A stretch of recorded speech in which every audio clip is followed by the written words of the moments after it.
أعوذ بالله من الشيطان الرجيم بسم الله الرحمن الرحيم السلام علیکم. سید عبد المجید ندیم چینل میں آپ سب دوستوں کو خوش آمدید. 24 جون سن 1988 پلندری آزاد کشمیر میں عظمت قرآن کے موضوع پر خطاب فرما رہے ہیں حضرت علامہ سید عبد المجید ندیم شاہ صاحب رحمۃ اللہ تعالی علیہ. تو آئیے ہم سب مل کر حضرت شاہ صاحب کا یہ بیان سنتے ہیں. بسم اللہ الرحمن الرحیم.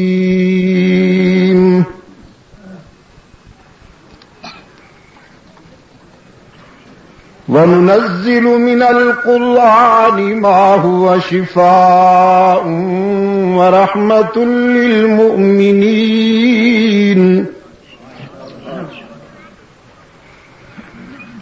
وَلَا يَزِيدُ الظَّالِمِينَ إِلَّا خَسَارًا.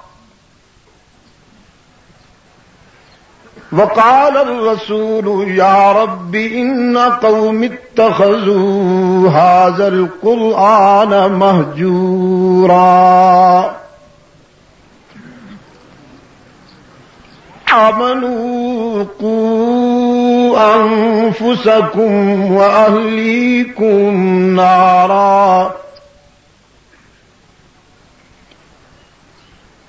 وقودها الناس والحجارة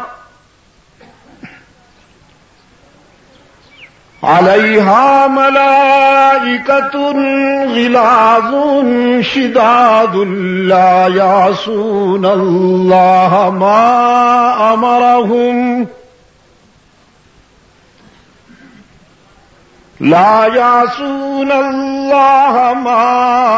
أمرهم ويفعلون ما يؤمرون. يا أيها الذين كفروا لا تعتذروا اليوم إنما تجزون ما كنتم تعملون. يا أيها الذين آمنوا توبوا إلى الله توبة نصوحا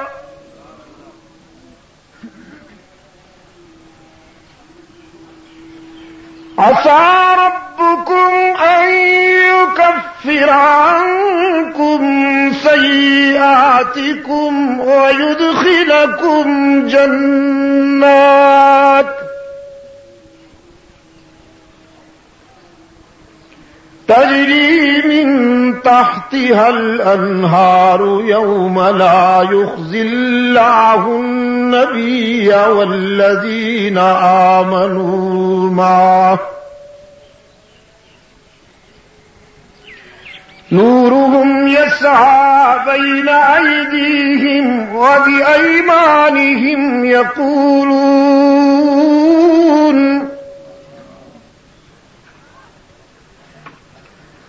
ربنا أتمم لنا نورنا واغفر لنا إنك على كل شيء قدير.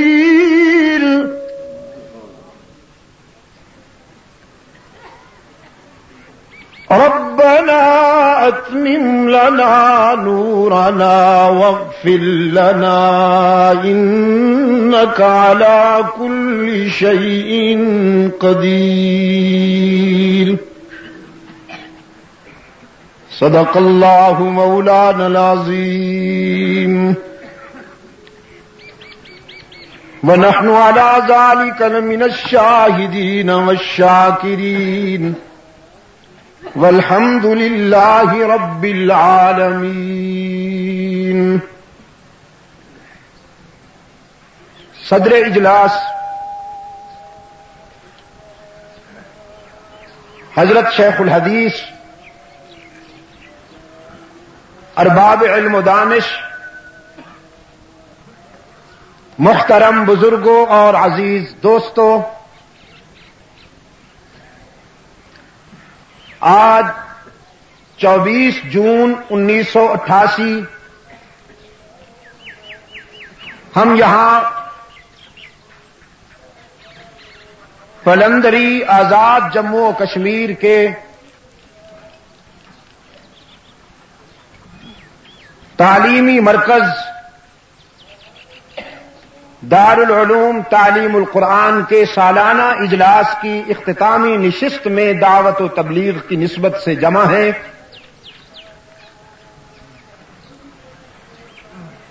میں اس تقریب میں شرکت کے لیے ترجیحاً کینیڈا سے مسافر ہو کر حاضر ہو سکا ہوں۔ میں رمضان المبارک کے ابتدائی دنوں میں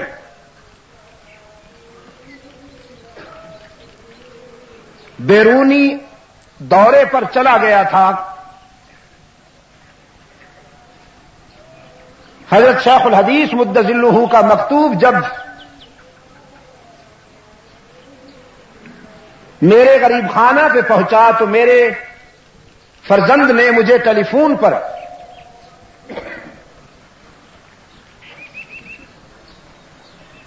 اطلاع بھی دی اور اپنی طرف سے اس نے اصرار بھی کیا کہ آپ اپنے دورے کو مختصر کر کے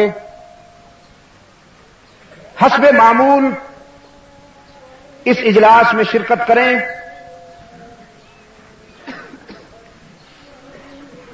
پھر جب میں لندن سے کراچی آتے ہوئے ایک رات کے لیے دبئی رکا تو میرے ہوٹل میں اسی ادارہ کے ایک قابل فخر نمائندہ اور مایہ ناز شاگرد برادر مکرم شیخ محمد اسحاق خان صاحب نے میرے ہوٹل میں تشریف لا کر اصرار کیا کہ میں بہرحال اس میں شرکت کروں۔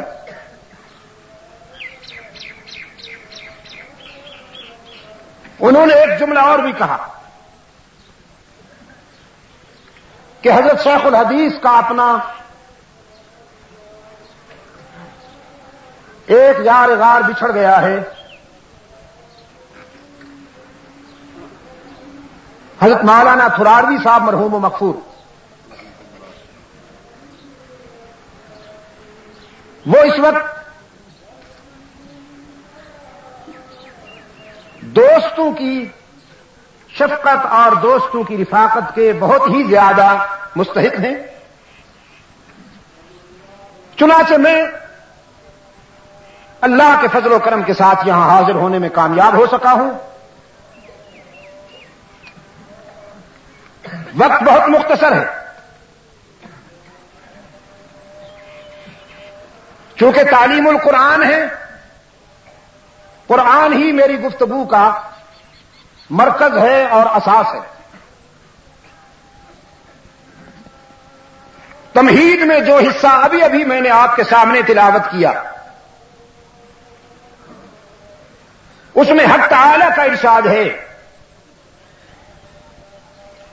کہ ہم نے تمہارے فکر و نظر کی جلی و خفی بیماریوں کے علاج کے لیے قرآن کریم کو نسخہ شفا بنا کر بھیجا۔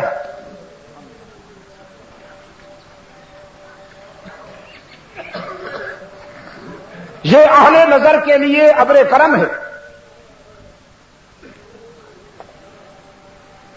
اللہ کی بے قرار رحمت کا امین ہے قرآن کریم، اور ظالم تو بہرحال خسارے میں رہتے ہیں، وہ تو بہاروں میں کچھ نہیں کر پاتے۔ ایک اور مقام پر قرآن کریم میں اسی مفہوم کو ان الفاظ کے ساتھ بیان کیا گیا،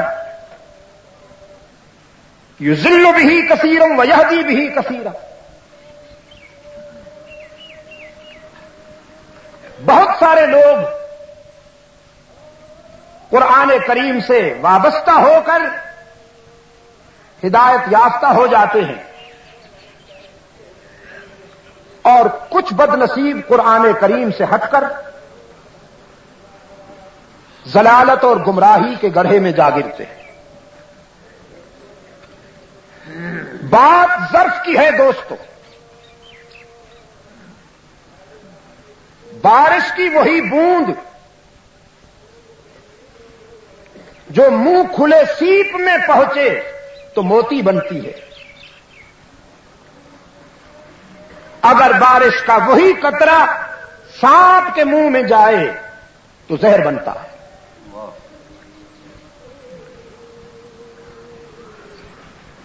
قرآن کریم کو جب ابو جہل سنتا ہے تو زندیق بنتا ہے، اور جب ابو بکر سنتا ہے تو صدیق بنتا ہے۔ بات ظرف کی،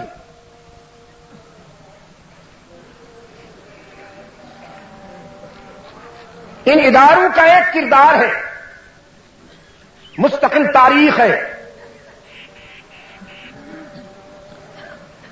میں اسے بھی قرآن کا اعجاز کہتا ہوں کہ اس اندھیری رات میں پورے جاہو جلال کے ساتھ قرآن کریم اپنی سچائی کی شمع جلائے ہوئے، اس اندھیری رات میں کہ جب مسند اقتدار پر بیٹھنے والے قرآنی اداروں کو زکوٰۃ دیتے ہیں، صدقات کا مستحق سمجھتے ہیں، اور فلم ایکٹروں کو اپنی جیب خاص سے نوازتے ہیں،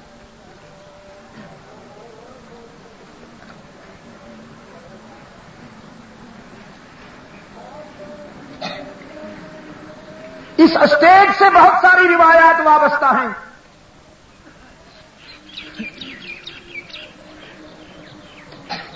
میرا درد دل بھی اس اسٹیج سے وابستہ ہے، میرے کچھ دوستوں کے وعدے بھی وابستہ ہیں۔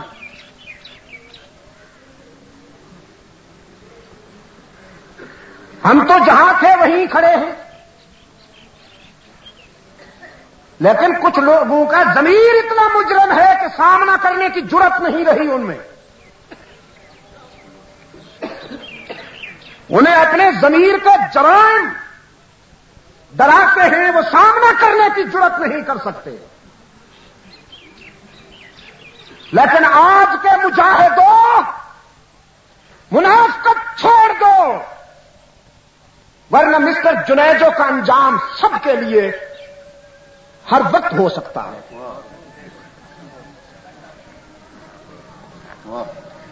دینی اداروں کو زکوٰۃ، آپ جانتے ہیں زکوٰۃ کیا ہے؟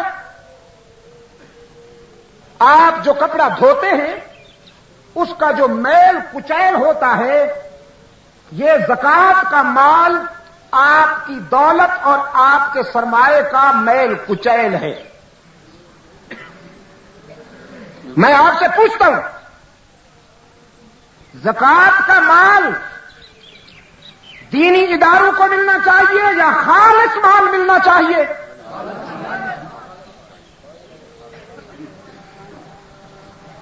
زکوٰۃ کا مال تو اس عیسائی کو ملتا کہ جسے پیٹ پالنے کے لیے نان جمی میسر نہیں، جو کٹیا میں پڑا ہے، جس کے بچوں کو کھانے کے لیے ٹکڑے نہیں ملتے، اس کو زکوٰۃ کا مال دیا جاتا کہ اپنی جان بچاؤ۔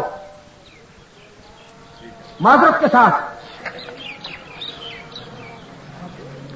تم کہتے ہو نا اسلام سیاست سے جدا نہیں ہے، لیکن اسلام میں منافقت والی سیاست نہیں ہے، اسلام میں وہ سیاست ہے جس کا معیار صدیق اکبر نے پیش کیا کہ جو کہا وہ کر کے دکھایا، بلکہ کیا پہلے کہا بعد میں. یہ نہیں کہ وچوں وچوں کھائی جاؤ اتو روڑا پائی جاؤ. اسلام جی ہم تو بس اسلام کے لیے ہیں. اور انڈیا سے فلم ایکٹر کو وی آئی پی کی حیثیت دے کر اللہ کے غضب کو دعوت دیتے ہو ظالموں. 10 اپریل کو جو اللہ کا غضب نازل ہوا ہے اسلام آباد راولپنڈی پر، جانتے ہو 10 اپریل سے پہلی رات 9 اور 10 اپریل کی درمیانی رات کو کیا ہوا جانتے ہو؟ قوم کی کئی ہزار بیٹیوں کی عزت لوٹی گئی. شکرپڑیاں کی پہاڑی کا کوئی پودا محفوظ نہیں رہا جو زنا سے بچ گیا ہو. ہسپتالوں میں لاشیں پڑی ہوئی تھیں، ان کا پوسٹ مارٹم کرنے کے لیے ڈاکٹر نہیں ملتے تھے. 500 روپے کا ٹکٹ 5000 میں بکا تمہارے دور میں. امام کعبہ کو وہ رسپانس نہیں ملتا جو انڈیا کے فلم سٹار کو.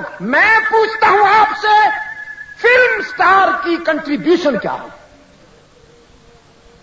فلم میں کام کرنے والی کی خدمات بتاؤ. اس کی ایکٹنگ کو دیکھ کر کئی ہزار لڑکیاں گھر چھوڑ کر بھاگ گئیں. یہی ہوتا ہے نا. فلمیں کیا دیتی ہیں ینگ جنریشن کو؟ ان کی ایکٹنگ کو دیکھ کر ہزاروں نوجوانوں کے اخلاق کا جنازہ اٹھ گیا. رائٹ؟ فلم ایکٹر کیا دیتا ہے اس قوم کو؟ زنا کی ترغیب دیتا ہے. انسان کو حیوان اور وہ بھی پرندہ بناتا ہے. اس کو رسپانس ملتا ہے. شترو گن، میں اس کا انٹرویو لے کے آیا ہوں. وہ ایک فلم ایکٹر ہے. اس نے کہا میرے باپ نے کبھی مجھے اتنی شفقت نہیں دی جتنی امیر المومنین نے مجھے شفقت دی. اسلام میں اس سیاست کا پہلے کوئی تصور نہیں ملا تھا. یہ بانی ہے اس سیاست کے، استاد ہیں. میں بھی مانتا ہوں کہ اس سیاست کے استاد ہیں یہ. ورنہ رکاوٹ کون سی ہے؟ آپ سے پوچھتا ہوں، اسلامائزیشن کے عمل کو کمپلیٹ کرنے میں رکاوٹ کون سی ہے؟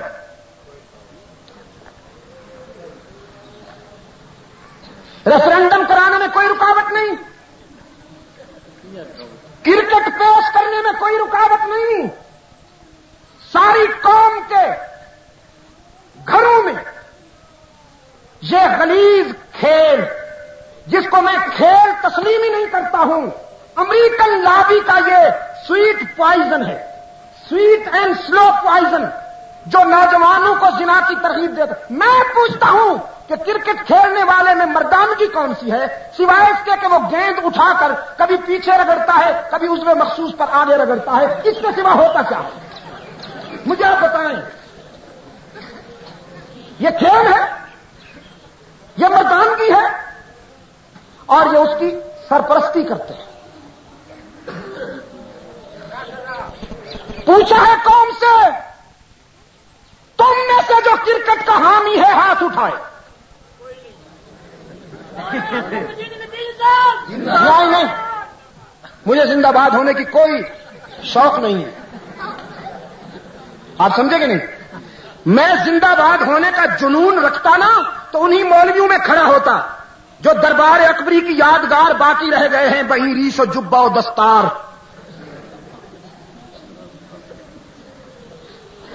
مجھے کوئی زندہ باد ہونے کا شوق نہیں ہے.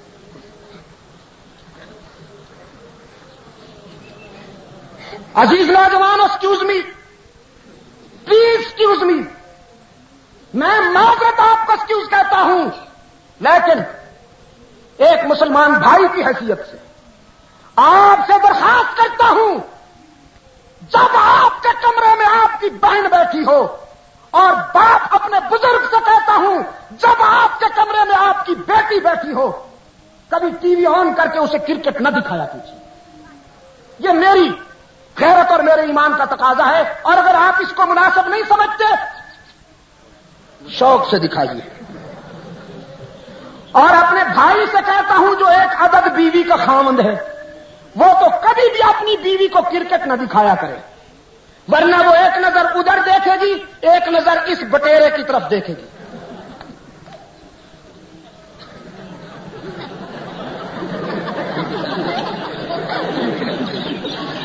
مرد ہوں تو ایسے. ایک یہ بیٹھا ہے جلا سڑا بٹیرا, رکھا کیا ہے اس کھیل میں سوائے بے حیائی اور بے غیرتی کے, لیکن مسلط کر دیا گیا اس قوم پر. رائٹ,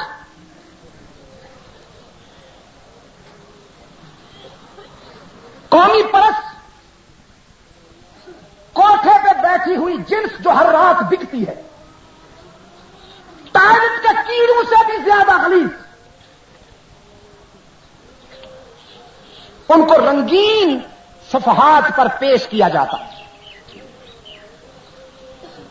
بدکار عورت جب میک اپ کر کے کوٹھے پہ بیٹھتی ہے تو میں آپ سے پوچھتا ہوں, وہ لوگوں کو بد کرداری کی ترغیب دیتی ہے یا جہاد کا سبق دیتی ہے؟ اگر کوٹھے پہ بیٹھنے والی بکنے والی لوگوں کو بدکاری کی ترغیب دیتی ہے, اگر اسی کی وہی تصویر اخبار کے صفحے پہ چھپ کے آ جائے اور قوم کے ہر گھر میں پہنچے تو وہ قوم کو اسلام سکھاتی ہے یا اس بازار میں لے جاتی ہے؟ تم کون سی سیاست کی بات کرتے ہو منافقو؟ ہمارے ساتھ گلی ڈنڈا کھیلتے ہو, ہمارے ساتھ تم مذاق کرتے ہو, دوستوں سے اس قدر صدمے اٹھائے جان پر کہ دل سے دشمن کی عداوت کا گلا جاتا رہا. پھر تمہارے وہی 90 ڈیز.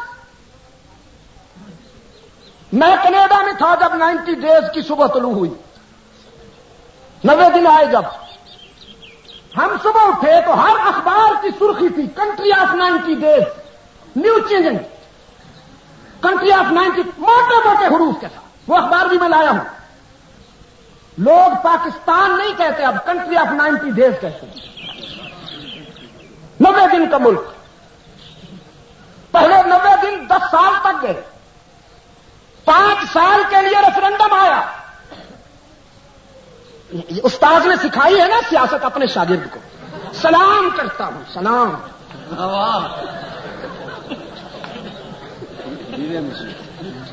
کوشچن کیا تھا؟ کوشچن یہ تھا حضرت شیخ الحدیث مدثلہ کہ اسلامائزیشن کے لیے, اسلام نافذ کرنے کے لیے اگر 5 سال تک آپ مجھے گوارا کرتے ہیں تو مجھے ووٹ دیجیے, میں اسلام نافذ کرنے کے لیے 5 سال رہوں. یہ کوشچن یہی تھا نا. اب قوم آزمائش میں, اگر کہے نہیں تو کافر بنتے ہیں, اور اگر کہے ہاں تو 5 سال کے لیے نکاح بنتا ہے. لہذا انہوں نے احمن جو تھا, احمن البلیتین, اس اصول کو ملحوظ رکھتے ہوئے کافر ہونا برداشت نہیں کیا. کہا چلو پھر تم اسلام لاؤ. اس نے کہا تو پھر میں 5 سال بیٹھا ہوں. یہ بالکل ایسے ہے جیسے کوئی خاتون جا رہی ہو اور کوئی بدنیت اس کو راستے میں کہے اللہ اور اس کے رسول کو مانتی ہو؟ وہ کہے بالکل مانتی ہوں. وہ کہے اچھا تو آج کے بعد تو میری بیوی ہو گئی ہو. لعنت ہے تم پر, میں نے اللہ اور رسول کو مانا, تجھے خاوند کو نہیں مانا. وہ کہتا نہیں, اللہ اور اس کے رسول کو ماننے کا میری سیاست میں یہی مفہوم ہے کہ تم میری بیوی بن گئی. لوگوں نے کہا اچھی بات ہے, کوئی بات نہیں, کوئی بات نہیں. کتنا عرصہ گزرا کہ ہینڈز اپ ہو گئے. I am sorry, I am sorry.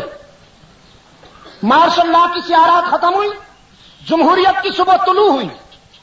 اب صبح بہاراں ہے, قوم کا نجات دہندہ آیا ہے 5 نکاتی پروگرام لے کر. یہ جتنے چمچے آج اردا گرد ہیں لشکر, ایک ڈھونڈو 1000 ملتے ہیں. یہ اس وقت ٹی وی پہ آتے تھے، جنیجو صاحب کے 5 نکات کے پروگرام کے سلسلے میں 5 نکات کے پروگرام کے سلسلے میں 5 نکات کے پروگرام کے سلسلے میں 5 نکات کے پروگرام، ساتھ ختم نہیں ہوتی تھی 5 نکات، اور نئی روشنی، یا اللہ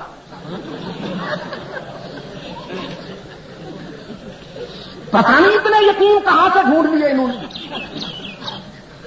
نئی روشنی کا ڈھونگ رچا کر اربوں روپے کا صفایا۔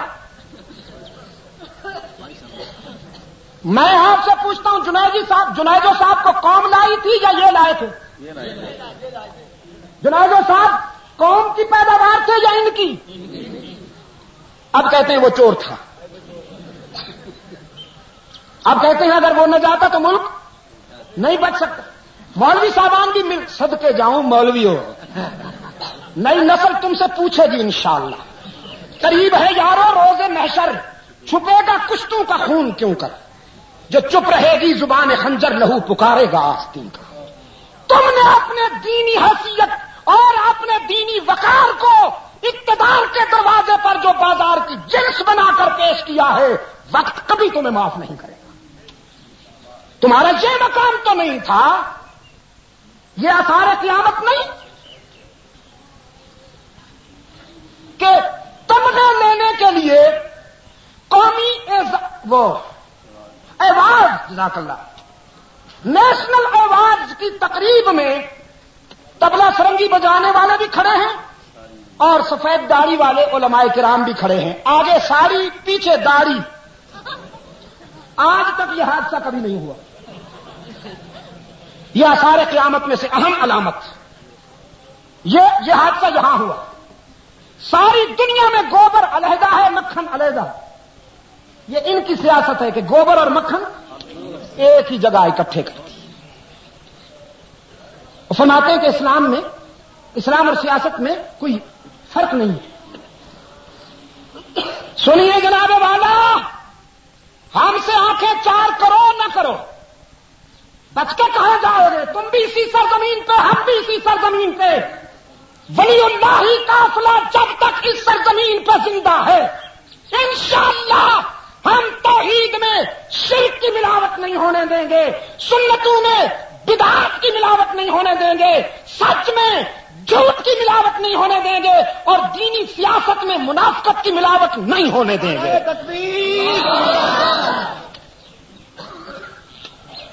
تم اسلام کے ٹھیکیدار بنتے ہو، اسلام کے ہاتھ پاؤں باندھ کر اسے پھینک دیا اور اس کے اوپر درندے چھوڑ دیے۔ ہاں؟ میں آپ سے پوچھتا ہوں، عیسائیوں کے چرچ کے مقابلے میں کوئی دوسرا چرچ ڈسٹربنس کرتا ہے؟ نہیں کرتا۔ قادیانیوں کی عبادت گاہ کے مقابلے میں کوئی دوسری عبادت گاہ بنتی ہے؟ بولو تو صحیح بے زبانوں۔ قادیانیوں کی عبادت گاہ کے مقابلے میں کوئی دوسری مقابلے میں کمپٹیشن بیس پر کوئی عبادت گاہ بنتی ہے؟ نہیں بنتی۔ آغا خانیوں کے جماعت خانے کے مقابلے میں کمپٹیشن بیس پر کوئی جماعت خانہ بنتا ہے؟ نہیں بنتا، اس لیے کہ امریکہ نہیں چاہتا۔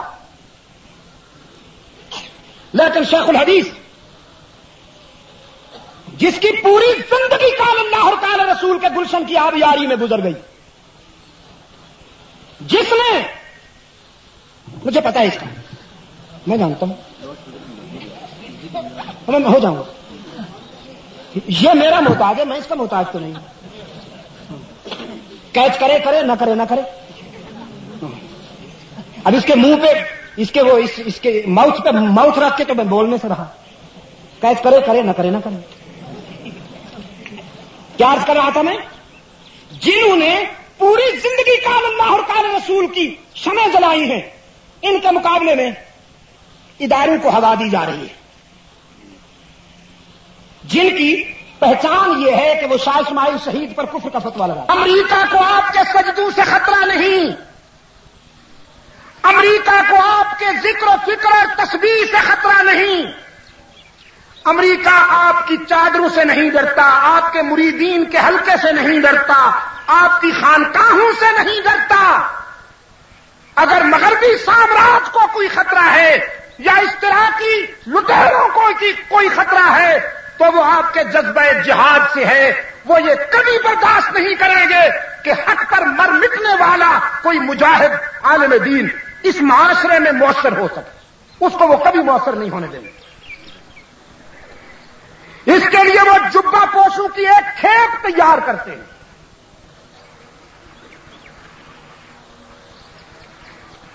جو دین کے حوالے سے قرآن و سنت کے حوالے سے فتوے لگاتے ہیں کہ یہ گستاخ ہے، یہ رسول اللہ کے گستاخ ہے. جو دین کے لیے مار کھائیں وہ گستاخ ہیں، اور جو دین کے نام پر مال اڑائیں وہ عاشق ہیں. ہاں،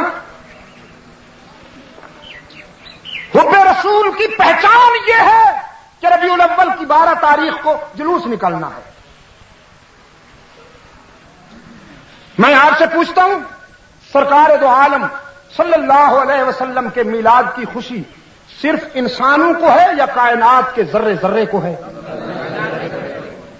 رحمت عالم صلی اللہ علیہ وسلم کی ولادت کی خوشی صرف مسلمانوں کو ہے یا کائنات کے ذرے ذرے کو ہے؟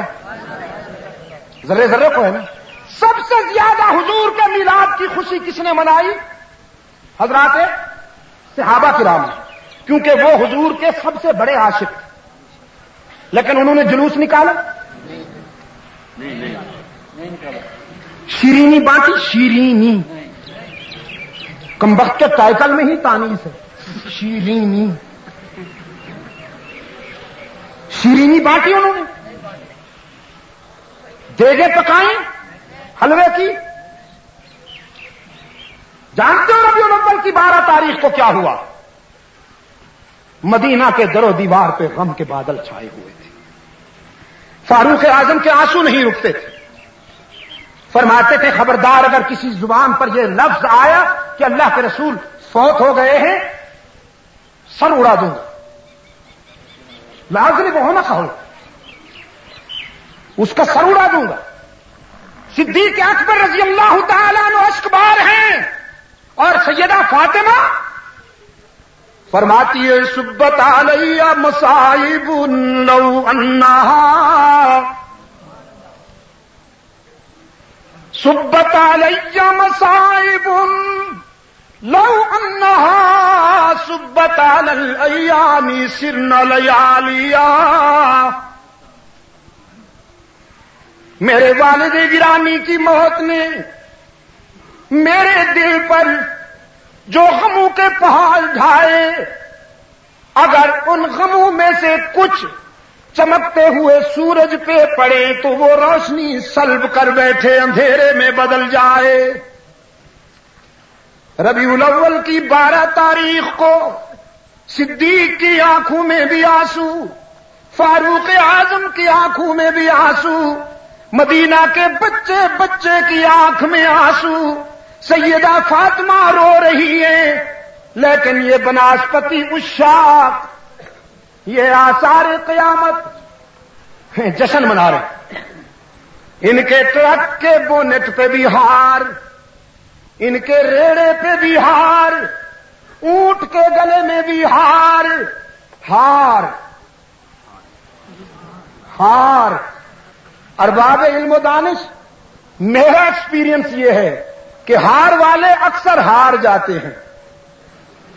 اونٹ کے گلے میں بھی ہار، گھوڑے کے گلے میں بھی ہار، مولوی صاحب کے گلے میں بھی. پتہ نہیں چلتا کہ ان میں سے جونیئر کون ہے اور سینئر کون ہے. یہ اشاق کا قافلہ آ رہا. سبحان اللہ. اور فتویٰ لگاتے ہیں شاہ اسماعیل شہید پر. میں کہا کرتا ہوں وہ فریب خوردہ شاہی کے پلا ہو کر گسوں میں، وہ فریب خوردہ شاہی، جانتے ہو شاہی کو؟ ایگل. وہ فریب خوردہ شاہی کہ پلا ہو کر گسوں میں، اسے کیا خبر کہ کیا ہے رہو رسم شاہبازی، جس کی سوسائٹی ہی حلوائیوں کی ہو، جو قیمہ بھری کچوریوں کی پیداوار ہو، جو مرتے وقت بھی وصیت کرے کہ میری قبر پہ سوڈے کی بوتلیں لانا، پی نہیں سکوں گا لیکن جھنکار تو سن لوں گا۔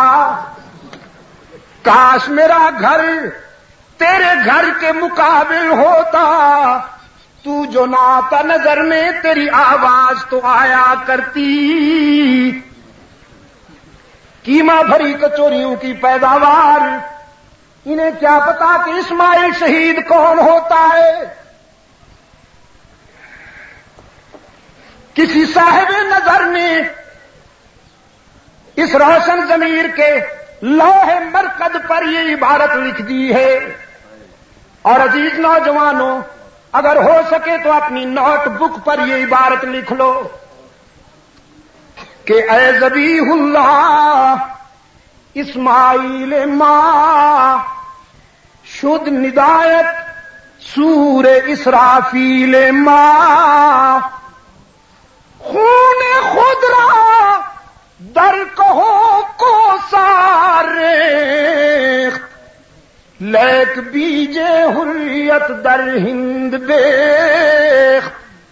اللہ کی راہ میں رسول اللہ صلی اللہ علیہ وسلم کے عشق کے جذبے میں اپنی جان دے دینے والے ہمارے پیارے اسماعیل، اللہ کے لطف و کرم کی گھٹا برسے تیرے مرقد پر کہ تیری صدائے حریت تو سور اسرافیل بن کر گونجی، جس نے بر صغیر میں غفلت کی نیند سونے والوں کو بیدار کر دیا۔ صرف بیدار نہیں کیا، موت کے تعاقب میں لا کھڑا کیا۔ خدا کی کروڑوں رحمتیں ہوں تیرے پر اسماعیل، خدا کی کروڑوں رحمتیں ہوں تجھ پر اسماعیل شہید، کہ تو نے اپنے خون جگر کی بارش برسا کر بالا کوٹ کے سنگریزوں کو تو سرخ بنایا، لیکن تیرے خون کی ایک ایک بوند تحریک آزادی کی تمہید بن گئی۔ انگریز کے گھوڑوں کے خرخرے نہیں کیے، انگریز کے وفاداروں کی خوشامد نہیں کی، داڑھی کو مفادات کے لیے استعمال نہیں کیا، مذہب کو ایکسپلائٹیشن کا ٹارگٹ نہیں بنایا، جان دے کر تحریک آزادی میں جان ڈال دی۔ آج کثرے اقتدار میں بیٹھ کر چونچلے کرنے والوں، تمہیں کیا معلوم کہ آزادی کیسے ملی؟ یہ کسی نے پلیٹ میں رکھ کر گفٹ نہیں دی، اس کے لیے تو شاملی سے بالا کوٹ تک خون کی ندیاں بہہ گئیں۔ جلتا ہے جن کا خون چراغوں میں رات بھر، جلتا ہے جن کا خون چراغوں میں رات بھر، ان غمزدوں سے پوچھ کبھی قیمت سحر۔ میرے عزیز دوستو، اسلام کے خلاف درندے لگا دیے گئے، کوئی صحابہ کی حجیت کا انکار کرتا ہے، کوئی حدیث کو آرٹیفیشل سٹوریز کہتا ہے، اور جب وہ مرتا ہے تو بیان آتا ہے مرد مومن کا۔ ملت اسلامیہ ایک بہت بڑے دینی سکالر سے محفوظ، یہ تو میں کہہ گیا ہوں نا، محروم ہو گئی۔ مسٹر پرویز لعنت اللہ تعالی علیہ وخذلہ اللہ تعالی وکل من تبعہ فی الکشمیر والپاکستان، ہاں جی، اس نے کہا یہ حدیثیں جو ہیں من گھڑت کہانیاں ہیں، مولویوں کی بنائی ہوئی، ان کا کوئی اصل نہیں۔ بخاری اور مسلم کو اس نے آرٹیفیشل سٹوریز بک کہا۔ وہ جب مرا تو اسلام کے ان خیرخواہوں نے کہا ملت ایک عظیم دینی سکالر سے محروم۔ اللہ ہمیں اس سیاست سے محفوظ رکھے۔ آپ نے آہستہ آمین کہا، خیر تو ہے۔ اللہ ہمیں اس سیاست سے محفوظ رکھے. جن کی تاریکیوں سے سازش ہے، جل رہے ہیں چراغ ایسے بھی. جن کی تاریکیوں سے سازش ہے، جل رہے ہیں چراغ ایسے بھی. آرڈیننس آیا ہے، مولویوں کی ایک کمیٹی بنائی گئی، اور وہ مولوی کون سے ہیں؟ ابو الفضل کی روحانی اولاد، فیضی کے بقایا جات، وہ جو اکبر کے دربار میں بئی ریش و جبہ و دستار بیٹھے تھے. کم بختوں کا اتنا بڑا امامہ ہوتا تھا، امامہ لپٹا ہوا، بیچ میں وہ نکلا ہوا، کیا کہتے ہیں اس کو؟ نہ جی نا، شملہ تو کپڑے کا ہوتا ہے نا، وہ کیپ ہوتا ہے، وہ ایک طرح کا کلا ہوتا ہے، کلا. وہ بیچ میں اونٹ کی کوہاٹ کی طرح بیچ میں یوں نکلا ہوا، اور اس کے یوں بندھا ہوا وہ امامہ، اور اتنی سینے کو بھری ہوئی داڑھی، اور داڑھی کے نیچے ابھری ہوئی توند، اور توند کے دونوں کناروں پہ لٹکتے ہوئے موٹے موٹے چمکتے ہوئے سفید بازو، سفید ہاتھی، چہرے چمکتے ہوئے. چمکیں کیوں نہ چہرے؟ ہر رات جن کی 5 اسٹار ہوٹلوں میں گزرے اور شاہی دربار پہ مرغے اڑائیں، چہرے نہ چمکے تو کیا کرے؟ کسی روڈ پہ پتھر کوٹیں، ذرا محنت کریں، مزدوری کریں تو پتہ چلے چہرہ چمکنا کس کو کہتے ہیں. میرے ساتھ ایک دوست ہم سفر تھے، کہنے لگے کدی تسی میرے حضرت صاحب نو تکیا؟ میں کہ جی نہیں، کوئی نہیں تکیا. کہنے لگا میرپور دس. کہنے لگا جی سبحان اللہ، میرے حضرت صاحب دا چہرہ تکو نا، انج لگتا ہے جی میں صبح سورج طلوع پیا ہوئے، 14ویں دا چن ورگا چہرہ ہے میرے پیر صاحب دا. میں کہ صرف چہرہ تکیا ہی ہے، کچھ ہور بھی کردار بھی دیکھیا ہی کہ کوئی نہیں، چہرہ تے کوئی معیار نہیں. ابو لہب کا چہرہ اتنا روشن سی کہ ماں نے عبد العزا کے بجائے ابو لہب ٹائٹل دیتا. صرف چہرے تے ڈپینڈ کر بیٹھے یا کردار بھی تکیا ہی؟ کہندا پیراں دا کردار نہیں دیکھا جاندا. اچھا، میں کہ پھر کس دا کردار دیکھا جاندا؟ وہ کہندا یہ گل نہ پوچھو تسی، بس کتے وہابی تے نہیں. میں کہ تیرے دماغ وچ خرابی تے نہیں؟ ہیتھرو اترے، ہیتھرو کا پوتر مانا نہیں، وہ میری بات مانا نہیں. جب ہیتھرو اترے تو امیگریشن کاؤنٹر پر، وہاں بہت سارے کاؤنٹر ہیں، سب گورے بیٹھے ہوتے ہیں. میں نے کہا او امیر علی، اس کا نام امیر علی تھا، او امیر علی، یہاں تو تیرے پیر کا خاندان بیٹھا ہوا ہے سارا، دیکھ چہرے چمک رہے نہیں. انہاں جو جڑا پسند آوے دامن پھاڑ سیدھا جہنم وچ انشاءاللہ. یہ چہرے کا چمکنا کوئی معیار ہے؟ چمکتے ہوئے چہرے کم بختوں کے، بڑی بڑی توندیں، اونچے اونچے امامے، ہاتھ میں تسبیح. اور اکبر کہتا تھا مولوی صاحب میرا خیال یہ ہے کہ مسجد میں اور مندر میں کوئی خاص فرق نہیں ہونا چاہیے. مولوی صاحب آپ کا کیا خیال ہے؟ یہ کہتے تھے جی بے شک کوئی فرق نہیں ہے سر، آپ جو کہیں. وہ کہتا تھا، اکبر کہتا تھا میرا خیال یہ ہے کہ مسلمان لڑکی ہندو کے گھر بیوی بن کر رہ سکتی ہے، آخر وہ بھی تو انسان ہے. رحمان کو نہیں مانتا، رام کو تو مانتا ہے.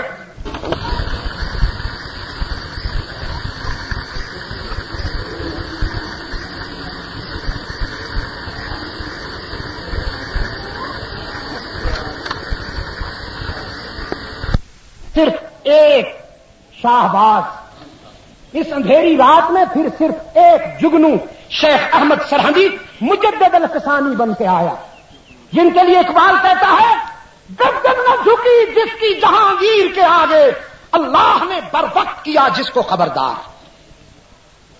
اس نے ظالم حکمران کی آنکھوں میں آنکھیں ڈال کے کہا ساری دنیا تیرے سامنے جھک جائے لیکن مجدد کا سر اللہ کے آگے جھکتا ہے، کسی بندے کے آگے نہیں جھکے گا. کٹ سکتا ہے لیکن غیر اللہ کے آگے جھک نہیں سکتا. اس نے وہی کیا جو ہر دور کا ظالم کیا کرتا ہے، جیل میں پھینک دیا. مجدد جیل میں ہے. ظالم بادشاہ اپنے درباریوں سے کہتا ہے اگر ہم ایک مولوی کو نہ جھکا سکے تو تاریخ ہمیں معاف تو نہیں کرے گی. ہاں، مولوی کو ہم نہ جھکا سکے، آنے والی نسلیں ہمارے متعلق کیا رائے قائم کریں گی؟ ہم اتنے کمزور تھے. یار کوئی پرپوزل دو، کوئی تجویز دو نا. درباریوں نے کہا جی تجویز، جی ہاں نقد تجویز آ گئی ہے. اف یو لائک، سامنے اپنے دربار کے سامنے دیوار بنائیے، اس میں نیچے زمین کی طرف کھڑکی بنائیے اور مجدد کو دربار میں بلائیے تو وہیں سے گزاریے. جب گزرے گا نا اس کے نیچے سے تو سر جھکا کے تو گزرے گا نا. فتویٰ ہم دے دیں گے کہ سجدہ ہو گیا، فتویٰ تیار ہے. اس کے فکر کی آپ کو ضرورت نہیں ہے فکر کرنے کی. فتویٰ ہم دے دیں گے کہ سجدہ ہو گیا، بس ذرا اس ونڈو سے گزاریے. بس خوش ہوا، کہنے لگا شاباش تم نے حق کے نمک ادا کر دیا، شاباش. دیوار بنائی گئی، ونڈو لگائی گئی. مجدد الفسانی رحمت اللہ تعالی علیہ زنجیروں کی جھنکار میں لائے گئے اور جب ونڈو کے سامنے آئے تو سارا منصوبہ سمجھ گئے. پہلے سر گزارنے کے بجائے بیٹھ کر دونوں ٹانگیں گزار لی، پھر سر نکال کے کھڑے ہو گئے اور ظالم حکمران کی آنکھوں میں آنکھیں ڈال کے کہا بولو براج کا مجسمہ، تو اس قابل کہاں ہے کہ یہ تیرے آگے جھکے؟ یہ اس کی امانت ہے. تو اسی قابل ہے کہ میں تجھے پاؤں کا شیشہ دکھاؤں، اس میں اپنی تصویر دیکھ. یہ شیشہ دکھانے کا بھی مجھے کوئی خاص شوق نہیں تھا، لیکن پکڑ کے لایا گیا ہوں تو اب دیکھیے اس میں اپنی تصویر. تو اس قابل ہے اور وہ اس قابل ہے کہ اس کے آگے جبین نیاز جھکتی رہے. میرے عزیز دوستوں، ایسے لوگ ہر دور میں ہوا کرتے ہیں، لیکن اللہ نے حق و صداقت کی شمع کو روشن رکھنا ہے. یہ لوگ تعداد میں کم ہوں گے لیکن ہوں گے ضرور.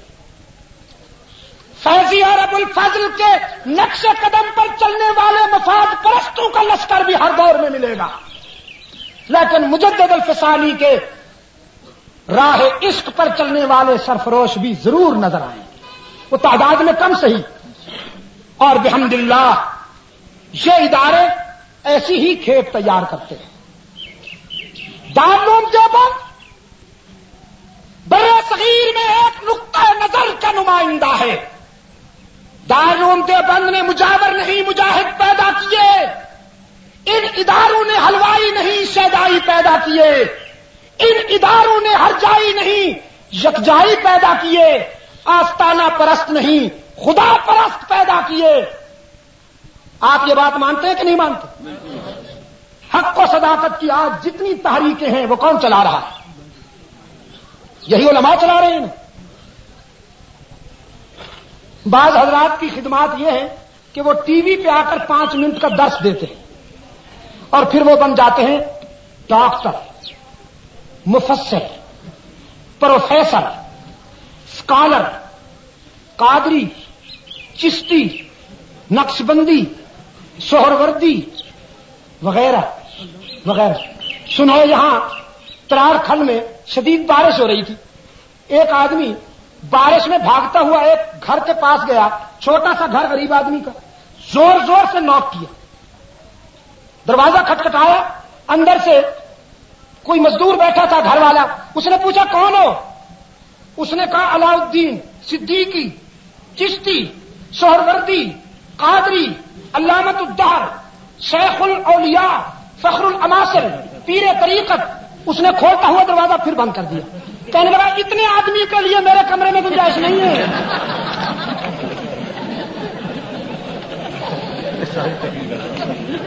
ایک غریب آدمی کے کمرے میں گنجائش نہیں ہے، لیکن ٹی وی کے اسکرین پر گنجائش ہے. گانے والوں کی بھی، اس جنس کی بھی.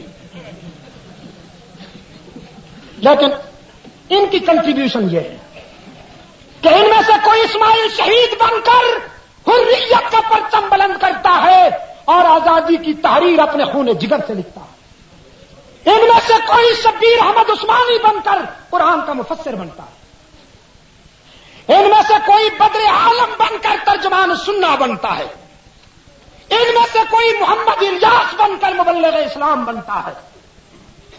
آج جہاں پیشہ ور ملاؤں نے مسلمانوں کو کافر بنانے میں ایڑی چوٹی کا زور لگایا ہے، وہاں محمد الیاس کی تحریک کے نتائج یہ ہیں اور ثمرات یہ ہیں کہ یورپ میں الیاسی دعوت و تبلیغ کے نتیجے میں 80 لاکھ انسان عیسائیت کو چھوڑ کر محمد عربی کی غلامی اختیار کر چکے ہیں۔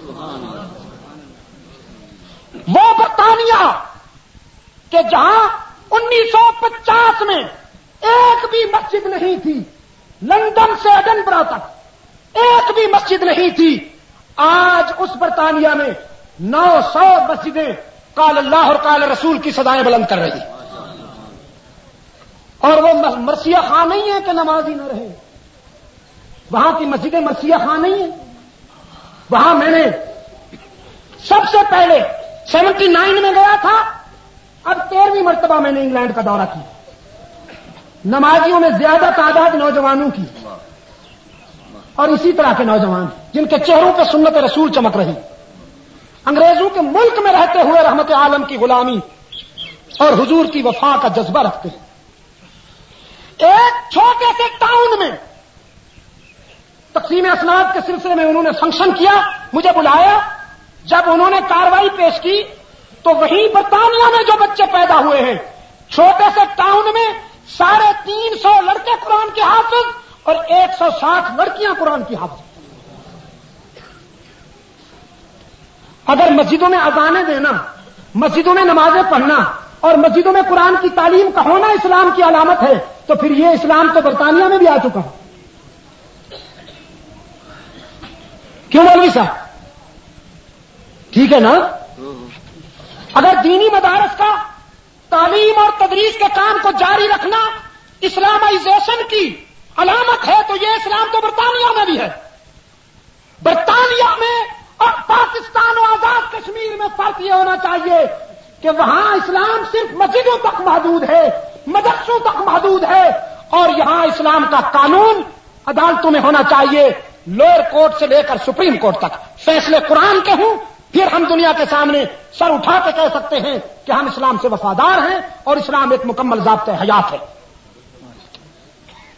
لیکن اسلام کا قانون وہاں بھی نہیں ہے، اور اسلام کا قانون وہاں بھی برطانوی قانون اور یہاں بھی وچوں وچوں کھائی جاؤ، اتوں روڑا پائی جاؤ۔ آ رہا ہے اسلام، آ رہا ہے، جلدی مت کرو نا، مجھے صدارت کی عمر نبھانے دو، جلدی مت کرو۔ ایک صاحب فرمانے لگے کراچی میں، اسلام سنت نبوی کے مطابق ایک اونٹ پر کھڑا بحیرہ عرب کے اس کنارے انتظار کر رہا ہے، جب سمندر راستہ دے گا تو آئے گا۔ وہ انگریز کے بنے ہوئے جہاز پر بیٹھنا خلاف سنت سمجھتا۔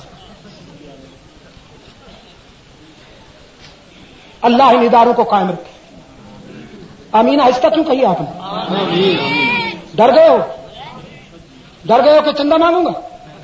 نہیں، مجھے معلوم ہے وہ تو مانگنا ہی ہے، مانگنا نہیں ہے، حکم دوں گا انہیں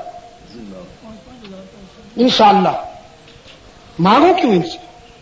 مانگتا اس سے ہوں، یہ میرے بھائی ہیں، جب بھی مانگا کرو اسی سے مانگا کرو، الفاظ صحیح بولا کریں، بساؤ کا آج کے الفاظ کل کا روگ بنتے ہیں۔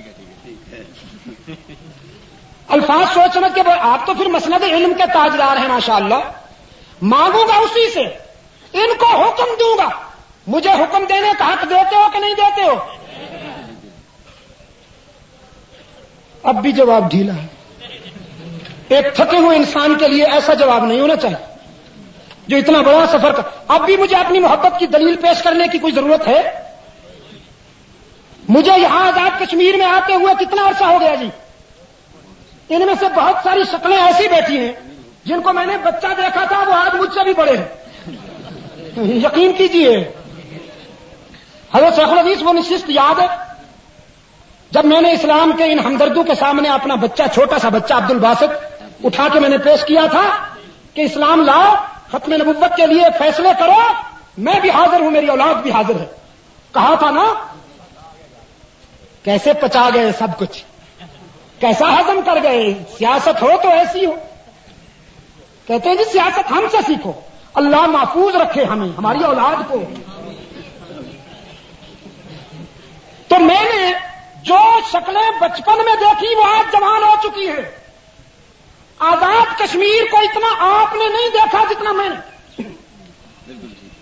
ایک عالم صاحب، ابھی میں نے ان سے پوچھا کہ آپ نے وہ جنڈالا، کیا نام، جنڈالا،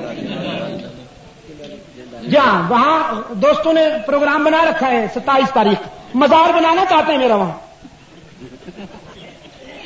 وہ جگہ ہی ایسی ہے۔